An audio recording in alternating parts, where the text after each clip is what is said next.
29 December শুক্রবার ময়নাগুড়ি ব্লকের অঞ্চলের ডান্ডাপাড়ায় এক ভয়াবহ অগ্নিকাণ্ডে পুড়ে ছাই হয়ে গেল একটি ঘর সহ আসবাবপত্র, টাকা পয়সা, নথিপত্র।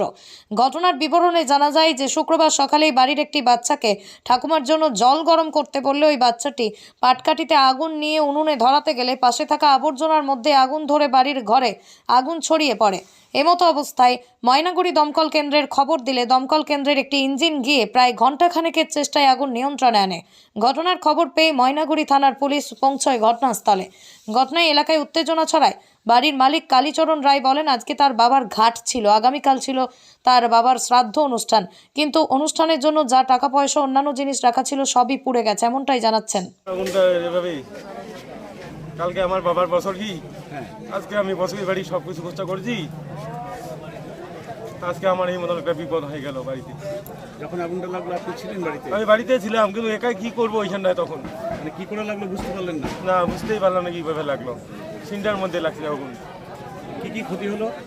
ক্ষতি হলো এই বাড়ি ঘর, কাগজপাতি, টাকা। নাম? মামুনি রায়। মামুনি? মামুনি রায়।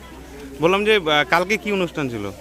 কালকে আমার শ্বশুর মশাই কালকে অনুষ্ঠান হবে, কি কি ছিল ঘরের মধ্যে? ওর মধ্যে খুচরাপাতি সব, হ্যাঁ, তারপরে আমার শাশুড়ির কাগজপত্র, খুচরাপাতি, মানে খাদ্যশস্য ছিল, খাদ্যশস্য ছিল। আর টাকা পয়সা? টাকা পয়সা 25,000 টাকা ছিল বললো আপনার স্বামী। হ্যাঁ মানে কালকের অনুষ্ঠানের জন্য রাখা ছিল। হ্যাঁ।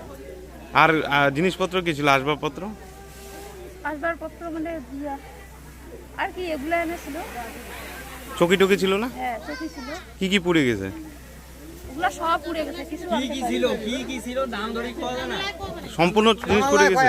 হ্যাঁ কি কি ছিল তখন তো জানেন। কোথায় ছিলেন তখন, আপনি কোথায় ছিলেন? আমি পান আনতে গেছি, আমি বাড়িতে ছিলাম। কি নাম বললেন আপনার? মামুনি রায়।